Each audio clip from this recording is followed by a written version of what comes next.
lived alongside the banks of a river for most of my life, and I find the water has a powerful way of softly mirroring some valuable truths. As the twisting river meanders through the landscape, it grows wide and narrows, but it's always changing as it goes. See, in some ways it has a personality, and that's the beautiful thing about nature. If we're willing to reflect, there are things to learn. If we're willing to look for the signs, there is clarity to be found, even in the most unlikely places. See, trapping, I would argue, isn't something that most people would consider an instrument of inspiration. But 4 months in the cold darkness, looking for something that's often unseen, has a way of forcing you to walk through the valleys in ways that many have forgotten, or even see a need for.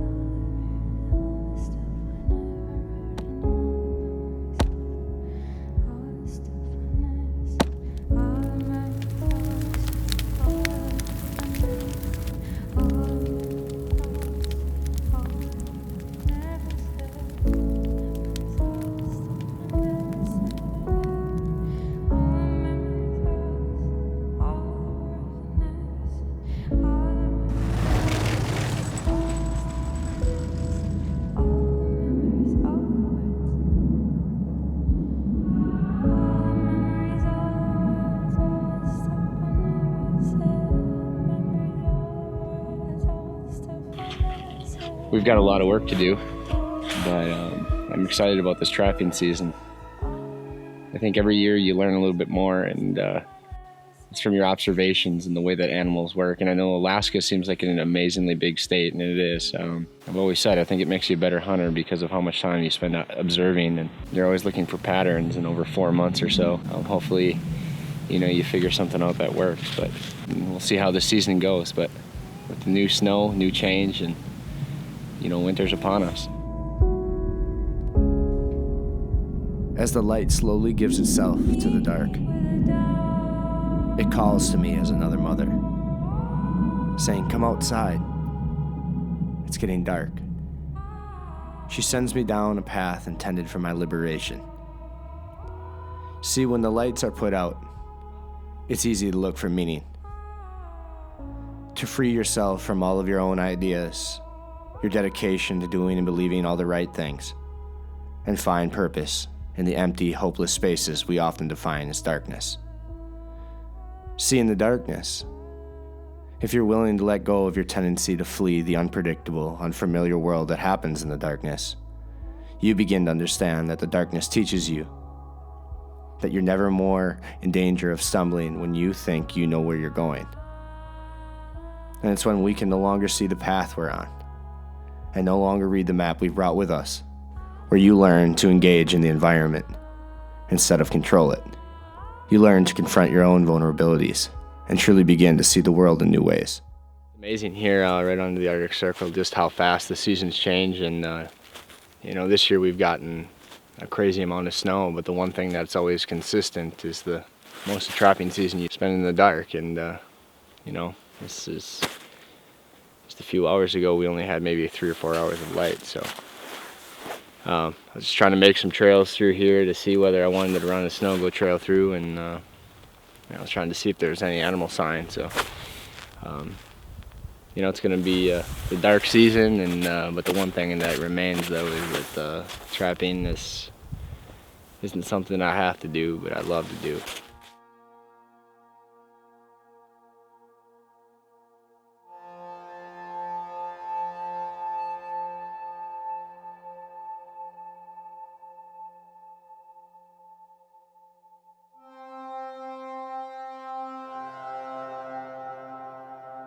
If you want something that asks more of you than sitting and listening, it may be time to walk in the dark.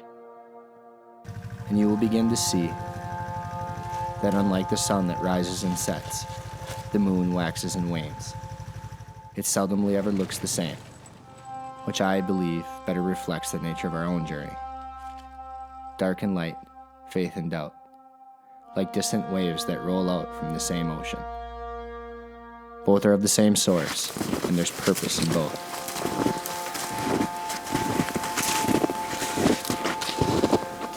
So don't let the darkness scare you or overcome you. Trapping has taught me that if you stay with the moment, when what you're looking for seems most absent, if you're patient, success will follow. It's broken. It's broken. Oh, yeah, see, look. Having an engine light problem, and when you're driving your sewing machine really far, especially during the winter, the last thing you want is it to break down. So maintenance, upkeep, problems, they all exist.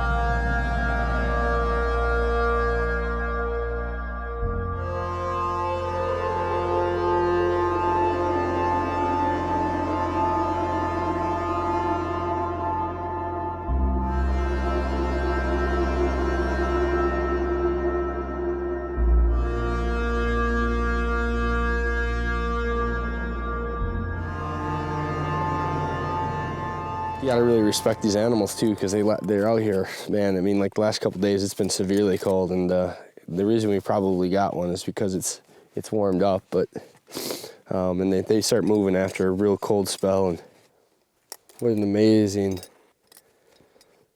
animal.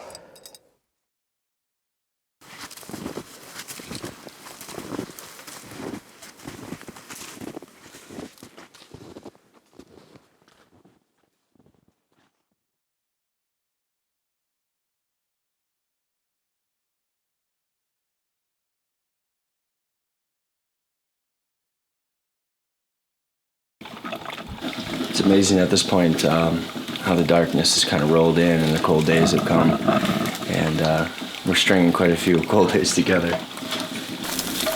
But at this point, it's amazing how the trap line almost becomes invisible in a sense that it's hard to see where tracks are because everything has gotten so dark.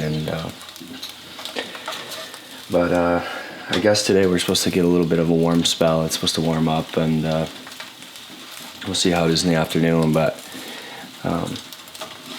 right now it's kind of the mid-season grind, and things are cold, and you know, you're still having fun. You're still trying to put a story together and try to figure out what's happening so you can adjust. But it gets a little harder when things get a little colder, obviously. But it is also kind of got its own unique story. But I'll let everybody sleep this morning and get rocking and rolling, and we'll see how today goes. But gotta have your eggs and coffee, you know, that's a necessity.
Kind of tell that the harshness of winter's relinquished a little bit, and the sun's gradually coming back slowly, and I'm sure we're not done with the coldest days yet, but I've been following some wolves for quite some time, for about 2 months now, and we're gonna see how this goes. So this is 2.5 months of work and observation and reflecting on what would happen when this moment came. But so we'll see. You know, setting up traps, you know, like I said before, isn't an exact science, but sometimes you get some things that line up and you get a little closer in the process, and I think it's time. So it sure is a beautiful day, though. It's the first day I haven't had to wear my parka in a couple months, so things are changing, and we're going to see how this goes, but there's a reason for hope.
The more I walked, the more I became painfully aware of the power of darkness myself.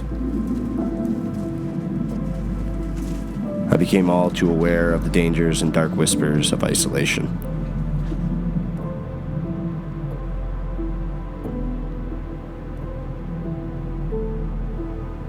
Somewhere along the line, I had become exposed to a settling cold within me.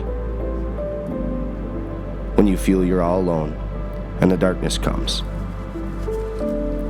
the whispers of doubt swirl in vicious and terrifying ways. See, in the darkness, there's a type of cold so chilling, so unforgiving, that I could no longer feel the fire.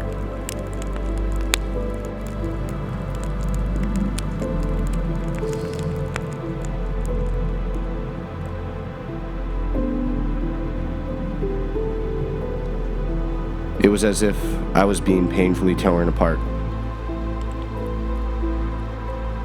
Even when the light danced above me.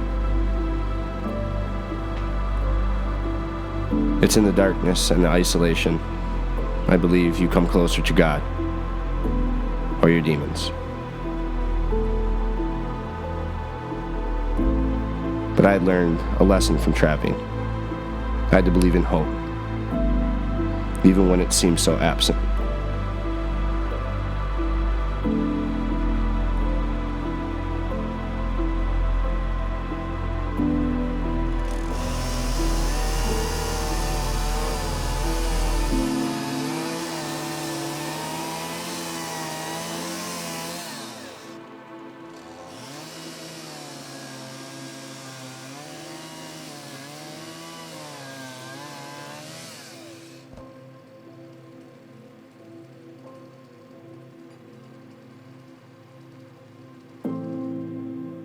What are we gonna go look for? Nothing. A martin? Yeah. A martin. Yeah, a martin that way. Yeah, Martin, Daddy. a martin, buddy. Mommy, I'm a Martin. A martin. A Martin. Yeah, a martin. Boy, look at. There's Martin out. You want to get ready to take them off? All right, go grab his face. Here. All right, there you go. All right, ready? Here you go. No, Bennett. There you, And a nose. there you go. Bennett and a nose. Yep, go to the snow go.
thing I've really come to appreciate about trapping is that it's never a stagnant thing. It's always challenging your assumptions, and I think it makes you a better person. Challenge me, in the cold, and to work hard and to push through things. And sometimes it seems like you lose hope and it's really far and everything is dark, and but then you make a change, and it's amazing the kind of surprises that come along with that. And I know change is hard, but that's kind of the name of the game with trapping, is you're always changing and you're always evolving. So it's a beautiful night in the village, and you can tell there's dogs are awake, the light's coming back, and I'm kind of excited about next year. We'll see how this goes, but you're always learning, and I think that's this trapping season. That's what it was all about.